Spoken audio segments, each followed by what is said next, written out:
Welcome back. आप देख रहे हैं वन अपना फाइनेंस मिनिस्टर और शो का वो पड़ाव जहां पर अब बात करने वाले हैं आपके रियल एस्टेट इन्वेस्टमेंट की। मेरे साथ खास मेहमान भी जुड़ गए हैं, Sunil Subramaniam market expert, Arvind Nandan MD research and consulting Civils. आप दोनों का स्वागत है इस खास पेशकश में। और सुनील सर आपके पास आऊँगी क्योंकि हमेशा देखिए हम इन्वेस्टमेंट्स की जब बात करते हैं, फाइनेंशियल पोर्टफोलियो की बात करते हैं, तो रियल एस्टेट एक ऐसी एसेट क्लास है जो आपके पास होना चाहिए। और हम जानते हैं कि भारतीयों को सोना और रियल एस्टेट निवेश के लिहाज से बहुत ही कंफर्टेबल विकल्प लगते हैं। रियल एस्टेट एक बहुत महंगा इन्वेस्टमेंट भी है, बहुत लंबे समय तक आप इसका लोन भी चुकाते रहते हैं और ये एक तरह का इन्वेस्टमेंट है जो आपके लिए हमेशा रहता है। जब भी कोई अपनी पहली सैलरी उसको हाथ में आती है तो पहली चीज़ जो बोली जाती है माँ बाप की तरफ से भी कि बेटा पैसा जमा करो, घर खरीदना है। अब ऐसे में घर खरीदने का सही टाइम क्या होता है और घर खरीदने में अगर आपने देरी कर दी है तो वो देर भी किस समय का होता है, कैसे आप समझाएंगे इसको सुनील सर? मैं कहूंगा कि जैसे आपने कहा कि रियल एस्टेट एक कैपिटल इंटेंसिव इन्वेस्टमेंट है। और दूसरी बात यह है कि क्योंकि जैसे स्टॉक मार्केट में मार्जिन ट्रेडिंग सुना होगा कि किसी ने कुछ पैसा डाला फिर वो स्टॉक्स को गिरवी रख के उन्होंने और निवेश किया मार्केट में, उसको मार्जिन ट्रेडिंग कहते हैं। वैसे इसको मैं मार्जिन इन्वेस्टमेंट कहूंगा, यानी घर खरीदने के लिए आसानी से आपको हाउसिंग लोन्स मिलते हैं। और कई ऐसे इंस्टीट्यूशन हैं जहाँ पे आपको खाली 15% आपका निधि होना चाहिए, 85% वो देते हैं। तो इससे क्या होता है कि आपकी जो मंथली जो रकम देना है, ईएमआई उसको कहते हैं, इक्वेटेड मंथली इंस्टॉलमेंट, वो कम होती है जब आप उम्र आपका कम होता है। और आजकल 20, 25, 30 साल तक भी देने के लिए तैयार है। तो मेरे ख्याल में जितनी जल्दी हो सके आप शुरू करेंगे। अगर आप पढ़ाई खत्म करके एक नौकरी में दाखिल हो गए हो, 25-26 साल के हो, तो आपके पास रिटायरमेंट तक 35 साल का वक्त है। तो मेरे ख्याल में जितनी जल्दी आप एक 25-30 साल की एक लोन लेकर एक छोटा सा घर खरीद ले, तो दो एडवांटेज होती है इसमें। शायद वो घर आपके रहने के लायक 10 साल के बाद नहीं होगा, क्योंकि उस वक्त आपके पास जो कैपिटल है वो कम होगी, मगर फिर भी आप ट्रेडिंग कर सकते हो। 10 साल 15 साल के बाद उसी घर को बेचकर एक नया घर खरीदने के लिए उसको वो प्रिंसिपल में आप इस्तेमाल कर सकते हो। तो मेरा ख्याल है कि जितना जल्दी हो सके करना है। अगर आपने डिले कर दिया, क्या हर साल, क्या इंडिया ऐसी देश है जहाँ पे आबादी, वर्ल्ड की मोस्ट पॉपुलस देश है हम, और लैंड साइज में देखें हम 7वीं रैंक पे ही है। नंबर वन, अव्वल number in population but only 7th rank in land, यानी पीपल का प्रेशर ऑन लैंड पे ज्यादा होता है। इसके अलावा इंडिया में एक एग्रीकल्चर ओरिएंटेड इकोनॉमी होने के कारण ज्यादा लैंड एग्रीकल्चर में होता है जो घर बनाने के लिए इस्तेमाल नहीं हो सकता है। तो अर्बन और सेमी अर्बन एरियाज में जो जगह है उसी में होता है। तो लैंड के ऊपर प्रेशर रहेगा तो लैंड की प्राइसेस बढ़ती जाएगी। और जैसे आप इसको डिले करेंगे, आपको ना ही जो उम्र मिलता है जितनी लंबी लोन ले वो कम होता है, आपकी ईएमआई भी बढ़ जाएगी क्योंकि लैंड प्राइसेस भी बढ़ रही है।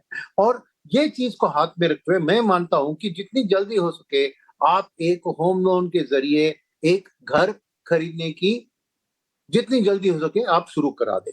यही मेरी सलाह होगी। चलिए अरविंद आपके पास ही मैं आना चाहूँगी क्योंकि आपसे हमें मौजूदा हाल जो है रियल एस्टेट के वो भी जानने हैं और in terms of property buying भी जो हम जोश देख रहे हैं उस पर भी मुझे बातचीत करनी है आपसे।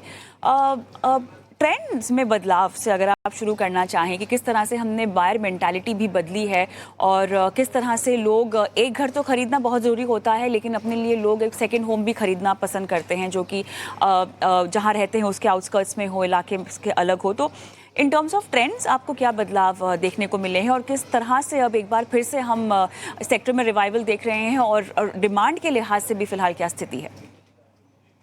जी। देखिए, सबसे पहले जो सुनील जी ने बात कही उसको थोड़ा सा आगे बढ़ा दूं मैं।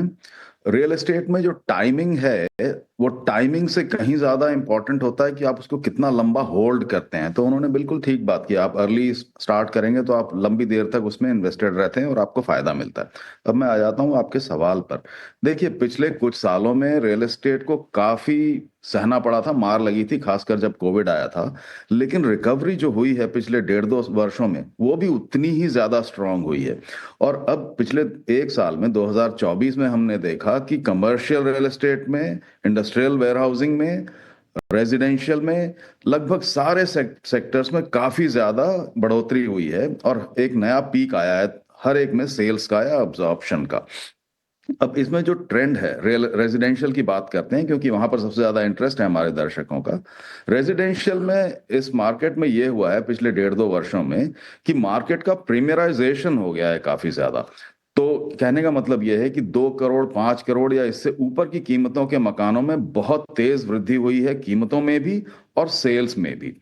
और अब इस वर्ष में उम्मीद है कि थोड़ा डेमोक्रेटाइजेशन की तरफ मार्केट बढ़ेगा, क्योंकि हमने देखा है कि मिड सेगमेंट और अफोर्डेबल सेगमेंट में उतनी सेल नहीं हुई पिछले 1 वर्ष में, 1-1.5 वर्ष में।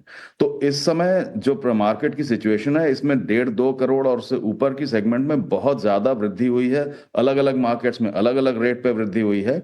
लेकिन अगर आप मुंबई, दिल्ली, बड़े शहरों को ले लें तो कहीं 22% अंडर कंस्ट्रक्शन में वृद्धि हो गई है 1 साल में, कहीं 50% तक की वृद्धि हो गई है वैल्यूज में। तो इसलिए अगर आप टाइम करना चाहते हैं मार्केट को, तो शायद आपको तुरंत इन्वेस्ट हो जाना चाहिए, क्योंकि ये वृद्धि आगे भी चलेगी अगले 1 वर्ष तक या उससे ऊपर तक।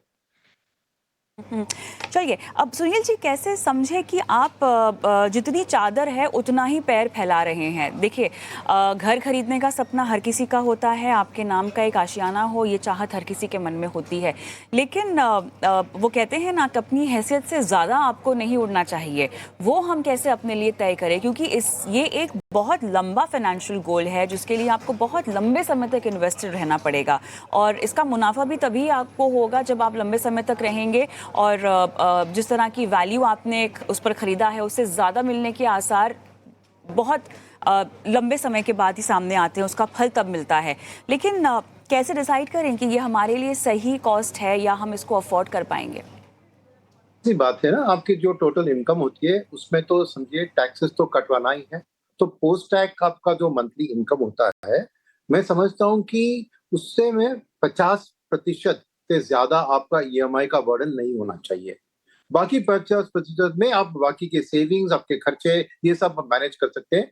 मगर अगर 50% का रूल आप अपनाएं तो आपको सही। सेकंड मैं कहूंगा 15 से 20 साल, मेरे 30 साल तक देंगे, पर 30 साल वाली लोन में क्या होता है ना कि 5-10 साल के बाद देखेंगे तो पूरा जो आपने पैसा भराया है ईएमआई में, वो खाली ब्याज को कवर करने में ही गया है, आपकी प्रिंसिपल घटे ही नहीं। तो ये 30 साल वाला लोन आपको बहुत अट्रैक्टिव दिखेगा, मगर उसमें जाके आप फंस जा सकते हो। तो मेरे ख्याल में 15 एक आइडियल टाइम है, 15 से 20 मैक्सिमम रखिए। तो उस हिसाब से आपको जो मंथली ईएमआई होती है उसका कैलकुलेटर मिलता है कि कितना वैल्यू का हाउस आप खरीद सकते हैं और कितना लोन ले सकते हैं। और अगर आप हाउसिंग लोन कंपनी के पास जाए, वो भी यही मैथ्स आपको करके आपको बताएंगे, क्योंकि उनके हिसाब से भी वो भी जज करना चाह रहे हैं कि आप ओवर बोरो ना करें। तो मेरे ख्याल में आप ये एक थंब रूल रखिए, 50% पोस्ट टैक्स आपके monthly income E should be your EMI, और उस ईएमआई के बेसिस पे आप 15 या 20 साल की लोन आसानी से ले सकते हैं। सेकंड चीज क्या है कि वो जो बाकी जो रकम आपको देना है कि लोन वो देंगे 80% समझिए, 20% आपको अपना पैसा डालना होगा। वो आपकी बैंक में बैलेंस कितना है उस हिसाब से डिसाइड होता है। तो एक आपका जो वो मार्जिन मनी है 15, 20 या 25%, मेरे ख्याल में वो आइडियल होता है 40%। क्यों मैं कह रहा हूँ, क्योंकि बहुत से लोग वो जो घर खरीद रहे हैं, अगर वो रहने रही है तो वो उसमें ब्याज दो रेंट जो आता है ना, उसको भी इनकम में ले लेते हैं। पर क्या होता है कि कभी होता है कि आपकी घर खाली पड़ जाए, और इसीलिए तब आपको दिक्कत आ सकती है। इसलिए मैं अपने लाइफ में मैंने 60-40 यानी एक हाउस की वैल्यू में 60% हाउसिंग लोन, 40% में सेविंग डालकर फिर ये 50% का रूल को इस्तेमाल करके दैट्स हाउ मैंने डिसाइड किया कि कैसे कौन सी साइज की घर खरीदनी चाहिए। अब अगर घर की प्लानिंग तय हो चुकी है तो अरविंद जी, मौजूदा हाल में कौन कौन से ऐसे पॉकेट्स हैं जिनका आप जिक्र करना चाहेंगे? देखिए, हर शहर में इस तरह के आपको पॉकेट्स मिलेंगे।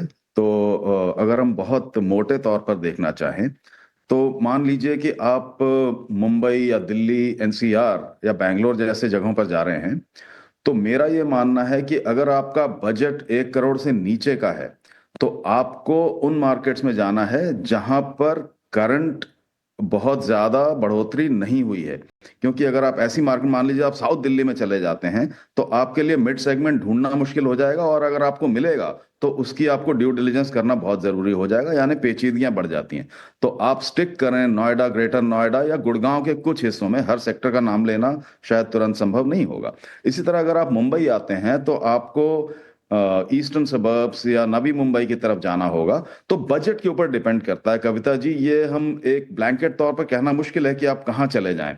अगर आप गोवा जाते हैं तो गोवा में भी 4-5 ऐसे मार्केट्स हैं, जैसे कि जिसको हम इन दिनों चापोरा डेल्टा के नाम से लेते हैं, डेल्टा का जो मार्केट है, या फिर पेरी कोस्टल जो कोस्टल एरिया से थोड़ा ईस्ट में है, इन मार्केट्स में आप जा सकते हैं। तो हर मार्केट की अलग कैरेक्टरिस्टिक्स हैं, हर मार्केट के अलग अवयव हैं, आयाम हैं। एक चीज मैं और कहना चाहता हूं कविता जी, अगर आप मुझे आधा मिनट दें, और वो ये है कि जब हम इन्वेस्ट करते हैं तो सुनील जी ने कहा कि आप 40% तक का लीजिए। एक चीज और ध्यान रखिए, अक्सर, हमेशा नहीं तो अक्सर ये होता है कि आपको मकान खरीदने के बाद उसमें खर्चा करना पड़ता है, इंटीरियर्स करवाने के लिए, कुछ करवाने के लिए, और ये एक ऐसा खर्चा है जो हम कई बार शुरू में मिस कर जाते हैं प्लानिंग में। तो आप 10, 15, 20 लाख का एडिशनल खर्चा ये मानकर चलिए कि आपका हो सकता है, घर का साइज और आपकी जो एम्बिशन है उसके हिसाब से। ऑलराइट, एक अंतिम सवाल, 30 सेकंड का समय मेरे साथ मेरे पास। सुनील सर, रीट्स को लेकर आपका क्या कहना होगा?